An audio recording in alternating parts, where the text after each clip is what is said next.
Il y a quelque chose autour des réseaux sociaux qui va inciter à la création de nouvelles pratiques culturelles.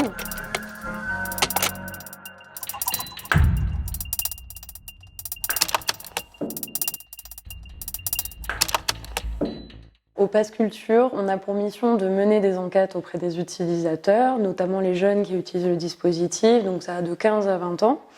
L'enjeu des études qu'on produit au Pass Culture, c'est à la fois d'accompagner les équipes dans les développements de l'application, et c'est également de pouvoir acquérir des connaissances concernant les pratiques culturelles de nos utilisateurs et aussi leurs usages numériques pour pouvoir proposer une application la plus adaptée à leurs besoins et aussi transmettre ces informations aux acteurs culturels des différents secteurs.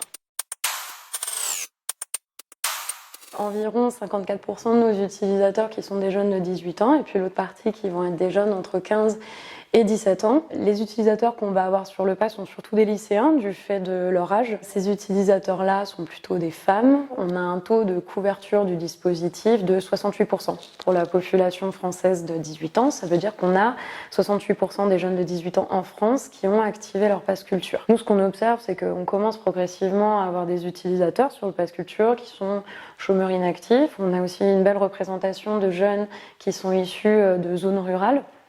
Maintenant, dans l'appropriation, les publics qui sont chômeurs inactifs vont réserver plus vite leur première offre au travers du Pass Culture que les autres statuts, donc les étudiants, les lycéens. Ils vont faire plus de réservations, consommer une plus grosse partie de leur crédit. Et contrairement à ce qu'on pourrait penser, ils vont réserver plus d'offres de cinéma, de séances de cinéma et d'instruments de musique. En tout cas, y accorder une part plus importante de leur crédit que les autres statuts. Dans un premier temps, il y a un effet d'aubaine très fort qui est créé par le fait qu'on leur donne de l'argent à utiliser au travers de l'application. Donc ils vont commencer leur expérience avec l'application en réservant des offres pour lesquelles, des activités culturelles pour lesquelles ils ont déjà une appétence ou un rapport assez proche. Donc ça va être par exemple, on le voyait ces derniers temps, réserver des mangas au travers du Pass Culture. Ils lisent déjà des mangas avant le Pass et ils en réservent au travers du Pass. Donc ça, c'est les premières réservations qu'ils vont pouvoir faire. C'est aussi un moyen pour eux de s'essayer au dispositif au travers d'un montant qui est plutôt moindre puisqu'on est de l'ordre de 6-7 euros. Et une fois que des premières réservations ont pu être faites pour faire des choses qu'ils faisaient déjà, ils commencent progressivement à nous faire confiance pour aller vers des offres qu'on va leur recommander au travers de notre page d'accueil, la page d'accueil de l'application, et donc d'aller vers des offres, des activités qu'ils ne faisaient pas auparavant. La façon dont ils entendent parler du Pass Culture, ça va être surtout par l'intermédiaire de leurs amis. C'est leurs amis qui vont leur en parler, ou ils vont en entendre parler par l'intermédiaire de l'école. Pour aller un petit peu plus loin sur les amis, c'est au travers des réseaux sociaux. On se rend compte que les réseaux sociaux ont, un impact sur la recommandation extrêmement fort. Et de fait, c'est par cet intermédiaire, soit par l'intermédiaire de publicités qui sont proposées par le Pass Culture sur les réseaux sociaux, ou par l'intermédiaire de recommandations de leurs proches, ou parce que leurs proches ont, par exemple, téléchargé l'application et vont en parler dans leur story, que les jeunes vont en entendre parler. Ce qu'on observe en termes de réservation de livres, effectivement, le manga, sans grande surprise, fait partie des genres littéraires qui est le plus réservé sur le Pass Culture.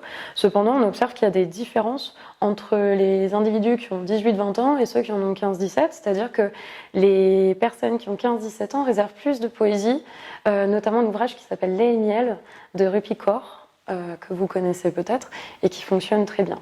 Ensuite, pour ce qui est de la musique, c'est le rap, dont on entend beaucoup parler, avec des références comme Damso, par exemple, qui peuvent être évoquées, ou des groupes de K-pop, et qui là vont peut-être plus toucher les 15-17 ans, mais qui font aussi partie de leurs références.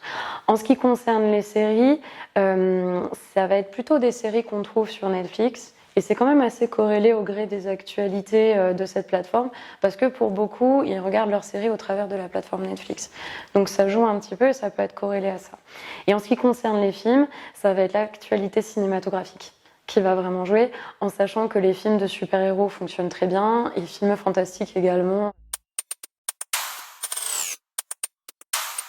Alors ça fait écho à une étude qu'on a produite auprès des utilisateurs du Pass Culture, donc c'était les 18-20 ans.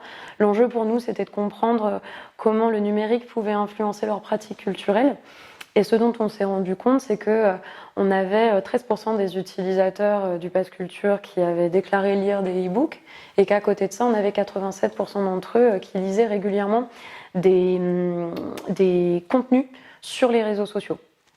Et en fait, on a voulu essayer de comprendre quels étaient les contenus qui pouvaient être lus, et on s'est rendu compte qu'il y avait certains contenus qui étaient tout à fait de l'ordre de l'artistique, qui étaient des contenus proposés par des artistes eux-mêmes, ou qui pouvaient être proposés par des comptes d'infotainment, ou par des comptes qui traitaient d'un sujet de société.